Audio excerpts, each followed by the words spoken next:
গতকালকে ওনারা বৃহত্তর দিনাজপুর নিয়ে বসেছে, আমরা আজকে কুড়িগ্রাম লালমনিরহাট নিয়ে বসেছি।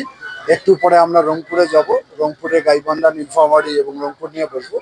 এটার মূল উদ্দেশ্য হচ্ছে যে আমাদের অঞ্চলটা তো পশ্চাৎপদ হয়েছে, উন্নয়ন বঞ্চিত হয়েছে। কিভাবে এই এলাকায় কর্মসংস্থান সৃষ্টি করা যায়, শিল্প কারখানা করা যায়, সেই ব্যাপারে বিভিন্ন বিভাগের মতামত নেওয়া আছে, রাজনৈতিক সমাজকর্মীদের মতামত নেওয়া হয়েছে এবং আগামী দিনে আগামী বাজেটে এই এলাকাটাকে কিভাবে বেশি বেশি সুযোগ সৃষ্টি করা যায় এই বিষয়গুলো আলোচনা হয়েছে। বাকি বিষয়টা উনি বলবেন। উত্তরাঞ্চল দুইভাবে অবহেলিত। প্রথম হচ্ছে যে অতীতের ফ্যাসিবাদী সরকার বাংলাদেশের সব অঞ্চলের উপরেই অর্থনীতিকে ধসে দিয়েছে। এই ধস এমন যে আমরা ঋণের সংস্কৃতিতে আছি, বিনিয়োগ হয় নাই, কর্মসংস্থান হয় নাই, যুব বেকারত্ব বেড়ে গেছে, নারীর বেকারত্ব বেড়ে গেছে। তার সাথে উত্তরাঞ্চল বৈষম্যেরও শিকার হয়েছে। তার মানে দুইভাবে উত্তরাঞ্চল ক্ষতিগ্রস্ত হয়েছে। আমরা বিশ্বাস করি কিভাবে অর্থনীতিতে প্রাণ আনা যায়, অর্থাৎ বিনিয়োগ বাড়ানো যায় এবং কোন কোন ক্ষেত্রে উত্তরাঞ্চলের উদ্বৃত্ত আছে সেখান থেকে গড়ে তুলে শিল্পায়ন করা যায়। যার ফলে আমরা ইতিমধ্যেই অনেকগুলো বিষয়ের আমরা নির্দেশ করেছি যেখান থেকে শিল্পায়ন করা সম্ভব, কৃষিজাত পণ্যের শিল্পায়ন সম্ভব। সেটা আলু হতে পারে, সেটা ভুট্টা হতে পারে, সেটা টমেটো হতে পারে, আবার অন্যদিকে গবাদি পশুর ক্ষেত্রে দুগ্ধজাত পণ্য হতে পারে।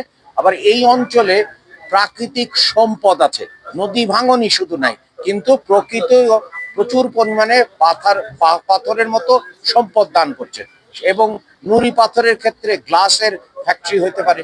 তার মানে এই অঞ্চলে উদ্বৃত্ত ছিল, কিন্তু রাষ্ট্র কখনোই এই অঞ্চলকে নিয়ে ভাবে না।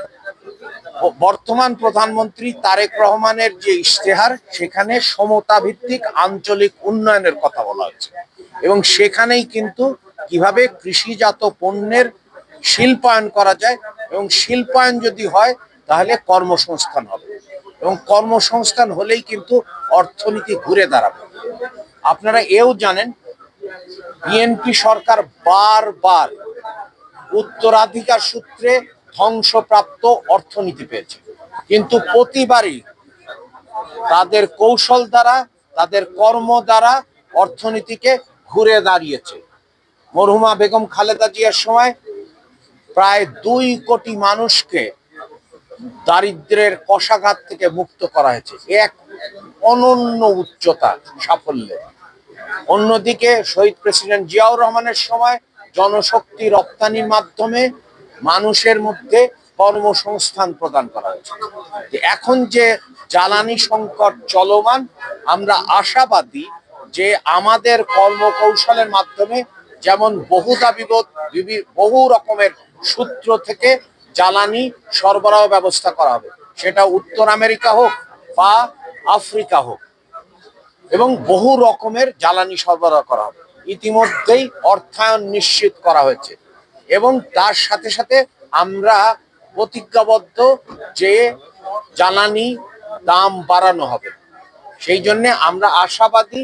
বাংলাদেশের ক্ষেত্রে যদিও বিশ্বের সব দেশেই অর্থনীতির উপরে একটা বিশাল রকমের চাপ পড়েছে এই যুদ্ধ এবং জ্বালানি, তবে আমরা সচেষ্ট আছি যাতে করে বিনিয়োগ পরিস্থিতি এবং আমাদের ঘর গৃহস্থালিতে বিদ্যুৎ সরবরাহ থাকে।